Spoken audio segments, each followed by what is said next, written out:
ہے کہ ہمارا جو برین ہے نا یہ نیگیٹو کمانڈز پروسیس نہیں کر سکتا. یعنی آپ کو کہیں گے نا کہ don't be stress, don't take stress, don't take tension, تو وہ ڈونٹ کے ورڈ کو فیدم نہیں کر سکتا، وہ اسٹریس یا ٹینشن کے ورڈ کو فیدم کر رہا ہے. For example if I tell you guys جو بھی سن رہے ہیں، don't think of an elephant,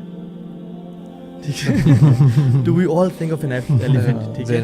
even جو اسکیئرز ہوتے ہیں وہ جب ان کو کمانڈ یہ نہیں دی جاتی watch out the tree, watch out the tree, وہ درخت کو دیکھیں گے اور جس چیز کو انسان دیکھ رہا ہوتا ہے نا اسی میں جا کے انسان فوکس کرتا ہے، اس میں لگتا ہے. سو وہ کہتے ہیں کہ watch the path, watch the path. تو اس لیے یہ جو ہمارا it's all over the perspective. When you look at the obstacles in your life, when you watch the trees and the stones in your life, all what you will do is go and hit them اور آپ گر جائیں گے. But when you will watch the path کہ راستہ کہاں سے نکل رہا ہے، تو اللہ تعالیٰ آپ کو اسے ڈیفینیٹلی نکالنا شروع کر دیں گے. ایون بائکنگ کی فیلڈ میں بھی نا یہ ہمارا بڑا کامن رول ہے. جب ہم کارنرنگ کر رہے ہوتے ہیں نا، ایون ریسنگ بائکس کے لیے بھی ہمارا چہرہ بالکل ادھر نہیں ہوتا، ہمارا چہرہ ادھر کارنر پہ ہوتا ہے، کیونکہ you go where you look at. آپ نے جہاں جانا ہے آپ اس کارنر کی طرف دیکھتے ہو. سو یہ ایک بائکنگ میں یونیورسل رول ہے. So again you go where you look at. اگر آپ آبسٹیکلس، پریشانیوں کو ذہن میں دیکھیں کہ یار میرے کیا بنے گا، پتہ نہیں میں کر پاؤں گا نہیں کر پاؤں گا، پتہ نہیں اللہ تعالیٰ میرے معاملہ کیا کرے گا فائنینشلی، تو پھر ہو سکتا ہے وہی ہو. اور حدیث میں آتا ہے عند ظن عبدی بی، میں اپنے بندے کے گمان کے مطابق جو گمان رکھ رہے ہو وہ ویسا ہی ہے. اکثر پیشنٹس آتے ہیں جب وہ کہتے ہیں نا کہ ہمیں انگزائٹی ہے، تو میں ان سے اگلا کویشچن کرتا ہوں کہ انگزائٹی اسٹارٹ کیسے ہوئی. تو وہ بات کرتے ہیں کہ محلے میں کسی کی سڈن ڈیتھ ہو گئی. تو پھر میں ان کو یہ کہتا ہوں کہ دنیا دار اچانک مرتا ہے، دیندار کی موت پوری پلاننگ سے ہوتی ہے، اس کو اللہ پہلے سے ہی نا اپنے پلان کے مطابق اپنی طرف بلاتا ہے. لوگ کیا کرتے ہیں، وہ کہتے ہیں کہ فلانا مر گیا تو اب لگتا ہے میں بھی مرنے والا ہوں. یہ فیئر ڈیولپ ہوتا ہے. اب فائٹ اینڈ فلائٹ جو ہے نا یہ ایک اللہ تعالیٰ کا بنایا ہوا نظام ہے ہمارے وجود کے اندر.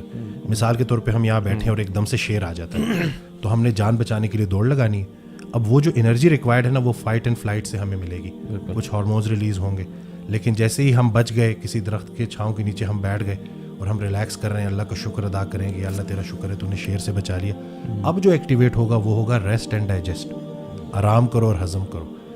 انگزائٹی میں ایک نہ نظر آنے والا شیر، فیئر، وہ مستقبل کا ڈر بھی ہو سکتا ہے، موت کا ڈر بھی ہو سکتا ہے. Even I think daily routine میں ہمارے اتنے اسٹریسز ہوتے ہیں چھوٹے موٹے، آپ بلکہ ہماری یہ جو فلائٹ اینڈ فلائٹ ہے جیسے لائک ہمارا ایک سسٹمیٹک آٹومیٹک رسپانس ہے نا ہماری باڈی دیتی ہے. تو اب آپ کی کسی سے آرگیومنٹ ہو جاتا ہے گھر میں، پیرنٹس کے ساتھ بچوں کا، ہسبینڈ وائف کا آپس میں، باہر کسی بزنس میں، کسی معاملے میں، جو بھی آپ کے آرگومنٹ دیٹ لیز وہ آپ کا اسٹریس لیول انکریز کر رہے ہیں. اینڈ دیٹ آٹومیٹک آپ کا رسپونڈ سسٹم، آپ اسٹیٹ آف اسٹریس میں ہے. اور اب تو میں نوٹ کرتا ہوں کہ ہماری جس طرح کا لائف اسٹائل ہے، آپ بلکہ اس میں بتائیے کبھی، آئی تھنک ہم لوگ موسٹ آف دا ڈے نا اسٹریس کے اندر ہی اسٹے کر رہے ہیں. ہمارا ریسٹ والا پیریڈ جو ہے نا، کوئی لڑائی ہو گئی، کسی نے گالی دے دی، ٹھیک ہو گیا، اب وہ گالی ایک دفعہ دی گئی، بالکل انگزائٹی کا پیشنٹ اس کو 50,000 دفعہ اپنے دماغ میں ریپیٹ کر رہا ہے اور اسی کے اندر پھنسا ہوا ہے، آبسیسڈ ہے اسی تھاٹس کے ساتھ کہ اس نے میرے ساتھ اتنا برا کیا، اس نے مجھے یہ گالی دی. اب وہ نہ نظر آنے والا شیر اس کو نظر آ رہا ہے ایگزیکٹلی، اور وہ فائٹ اینڈ فلائٹ ٹریگرڈ ہے. بالکل جیسے گاڑی کے ایکسیلیٹر پہ آپ نے پیر رکھا ہوا ہے اور آپ اس کو کھینچ نہیں رہے ہو، گاڑی کی جو حالت ہوگی وہی بندے کی ہو جاتی ہے. پھر سائیکوسومیٹک یعنی کہ جو نفسیات ہیں وہ جسمانی شکل اختیار کر لیتی ہیں. اس حد تک باڈی ایگزاسٹ ہو جاتی ہے کہ بندہ سوچ رہا ہے کہ کہیں مجھے ہارٹ اٹیک تو نہیں ہو رہا، اور اس کو ہارٹ اٹیک کا پین سٹارٹ ہو جائے گا. آئی تھنک ہمارا جو امیون سسٹم ہے اس کا رسپانس بھی ختم ہو جاتا ہے. بالکل صحیح. بلکہ مجھے پڑھا تھا کہتے ہیں کہ جو ٹرانسپلانٹ سرجریز ہوتی ہیں کہ کسی کڈنی یا ہارٹ ٹرانسپلانٹ کرنی ہے تو اس میں آپ کو اسٹریس ہارمونس دیتے ہیں، کورٹیسول، وہ تاکہ آپ کا جو امیون سسٹم ہے رسپونڈ نہ کرے، تب وہ سرجری پروسیجر ہو رہی ہوتی. تو آپ سوچیں ہم اتنے ہائی اسٹریس میں ہیں تو ہمارا امیون سسٹم بھی جب فارغ ہوا پڑا ہے تو پھر ایڈرینل فٹیگ کا نام بھی دیا جاتا ہے، باڈی کی بس ہو جاتی ہے. اتنا زیادہ کورٹیسول اسپائک کرتا ہے کہ وہ جو ہماری قوت مدافعت ہے، جو امیونٹی ہے، وہ کمپرومائز ہو جاتی ہے. یہ جو پوسٹ رینل ٹرانسپلانٹ جو یہ کورٹیکوسٹیرائڈز دی جاتے ہیں وہ اس لیے دی جاتے ہیں نا کہ ریجیکشن نہ ہو، جو باڈی کا اپنا رسپانس ہے اس کو روک لیتے ہیں. تو آپ جب اسٹریس لے رہے ہیں تو آپ اپنے اس کورٹیسول کو اتنا زیادہ ریلیز کروا رہے ہیں باڈی میں، اور پھر کورٹیسول جب لیولز بڑھتے ہیں تو وہ ہائپر گلائسیمیا یعنی کہ شوگر کے لیولز بڑھاتا ہے. شوگر کے لیولز بڑھتے ہیں تو انسولین کے لیولز بڑھتے ہیں، تو وہاں سے ڈائبٹیز کی ایک بڑی وجہ اسٹریس لینا بھی ہے. اکثر خواتین آتی ہیں جن کو ٹائپ 2 ڈائبٹیز ہو جاتی ہے، تو جب میں ان سے پوچھتا ہوں کہ یہ کیسے اسٹارٹ ہوئی، کہتے ہیں میرے ہسبینڈ کی ڈیتھ ہو گئی اس کے بعد اسی ٹراما سے ہوتے ہوتے ہوتے ابھی میں نے ٹیسٹ کرایا, مجھے بہت زیادہ پیشاب آ رہا تھا, تو دیکھا کہ میری شوگر بھی بڑھ گئی ہے. تو یہ جو آپ بات کر رہے ہیں نا کہ 90% یا شاید اس سے بھی زیادہ بیماریاں اسٹریس کے ساتھ منسلک ہیں, تو وہ غلط نہیں ہے. اچھا, اس میں نا میں چاہوں گا کہ ہم تھوڑا سا نا ایگزائٹی کو ڈیفائن کر دیں, اور ایون ایگزائٹی اور ڈپریشن کو بھی نا, کہ ہم آپ نے جیسے کہا نا کہ پیشنٹ آتے تو آپ مجھ سے پوچھتے ہیں کہ ایگزائٹی کب شروع ہوئی.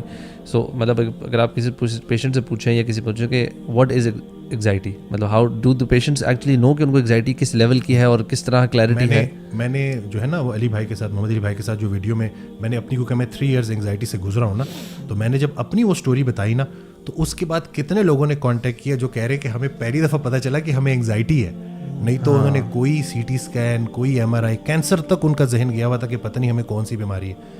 ایکو کرا چکے ہیں, اچھا ٹھیک ہے نا, ECG کروا چکے ہیں. ہوتا ہے بالکل انگزائٹی, اور پھر وہ لیڈ کرتی ہے پینک اٹیکس کی طرف. اب انگزائٹی ہے کیا؟ موجود لمحے میں نہ رہنا, مستقبل کے بارے میں اور ماضی کے بارے میں سوچتے رہنا. ماضی کو بدلنے کا پچھتاوا کہ ایسا ہو جاتا ویسا ہو جاتا, پتہ نہیں مستقبل میں میرے بیوی بچوں کا کیا ہوگا. تو جو انسان یہ سوچتا ہے کہ میرے بیوی بچوں کا میرے بعد کیا ہوگا, اس کا ایمان نامکمل, اس نے پالنے والی صرف پہ ایمان نہیں لایا. انگزائٹی وسوسے اور شک کی بیماری ہے. آپ ہر چیز میں نگیٹیوٹی ڈھونڈو گے, آپ ہر چیز پہ خود پہ شک کرو گے, دوسروں پہ شک کرو گے, آپ اتنا آئسولیٹڈ ہو جاؤ گے, دل کی دھڑکن اتنی تیزی سے شوٹ کرے گی, ٹیکیکارڈیا اتنا زیادہ ہوگا کہ آپ کو ایسے لگ رہا ہوگا جیسے آپ کا دل بند ہو رہا ہے. اسی طرح سے دم گھٹنا, سفوکیشن, یہ پراپر لوگ فیل کرتے ہیں. اسی طرح سے اتنی جسم میں تھکاوٹ کہ 5 منٹ کا کام کرنا بھی مریض کے لیے عذاب ہوگا, کہ اگر میں یہ 5 منٹ بھی کام کروں گا تو پتہ نہیں میں سارا دن کیسے گزاروں گا. تو اس کا نتیجہ کیا نکلتا ہے؟ وہ آئسولیشن میں چلے جاتے ہیں, سوشل انگزائٹی ہو جاتی ہے, بندوں سے کترانا شروع ہو جاتے ہیں, ایک کمرے تک بند ہو جاتے ہیں. اور پھر جب بھی کوئی فیلنگ آتی ہے تو وہ سر کا درد بھی تو ہو سکتا ہے, لیکن ایک انگزائٹی کا پیشنٹ کیا سوچے گا, کہیں مجھے برین ٹیومر تو نہیں ہے, ٹھیک ہے, کہیں اگر پیشاب زیادہ آ رہا ہے. انگزائٹی میں نا جب فائٹ اینڈ فلائٹ ٹریگر ہوا ہوتا ہے تو پیشاب بہت زیادہ آتا ہے, تو لوگ سمجھ رہے ہوتے ہیں کہیں مجھے گردوں کا کینسر تو نہیں ہے, کہیں میرے گردے فیل تو نہیں ہو رہے. تو اس سیلف ٹاک بھی بڑا ضروری ہے. اب سائیکالوجسٹ سے ہیلپ لینا بھی ضروری ہے, لیکن خود سے کہ بھائی میری موت کا ایک دن مقرر ہے اور میں وقت سے پہلے نہیں جان سکتا, اور اپنے آپ کو یقین دہانی کرانا کہ اے ایمان والو مزید ایمان لے کے آؤ. ایمان شک کی وسوسے کی نفی کرتا ہے. جتنا آپ کا ایمان پختہ ہوتا جائے گا اتنا یہ خیالات آپ کے ذہن سے نکلتے جائیں گے. آپ ان کا بسیرا اپنے دماغوں میں کروا دیتے ہیں کہ اب اگر کوئی نیگیٹو تھاٹ آئی ہے تو اس کو آپ نے اتنی دفعہ ریپیٹ کیا نا کہ اب وہ آپ کی جان نہیں چھوڑ رہی. اور اسی طرح سے پھر پینک اٹیک ہوتا ہے, وہ تو پھر اتنا خطرناک ہوتا ہے کہ اس میں آپ کو لٹرلی ایسے لگ رہا ہوتا ہے کہ جیسے یہی مومنٹ ہے اور جو موت کا فرشتہ ہے وہ آ چکا ہے. اور اس سے جب وہ لوگ نکلتے ہیں تو پینک اٹیک سے بھی زیادہ خطرناک fear of another panic attack ہے کہ کہیں یہ پھر نہ آ جائے. اس کی وجہ سے اٹیکس ہوتے بھی ہیں, ان کے ساتھ ہی ہوا ہے. ایک پینک اٹیک ہو گیا نا, اب وہ اس کی جو پینک اٹیک ہونے سے پہلے جو سمٹم جو فیلنگز آئی تھی نا, اب وہ نارمل سی فیلنگ تھی, تھوڑا سا جیسے ہوتا ہے نا سانس پھول جانا ہے, بالکل اس طرح کی سا ہوتا ہے نا, لیکن اس کے بعد پھر اب وہ جب بھی وہ کہتے ہیں کہ جب بھی وہ تھوڑا سا بھی وہ سینیریو سملر ہوتا ہے نا, ان کو لگتا ہے پینک اٹیک, اور اس کے بعد ملٹیپل اٹیکس ہو گئے جسٹ تھنکنگ کہ مجھے پینک اٹیک آنے والا ہے, and it resulted in actual panic attack.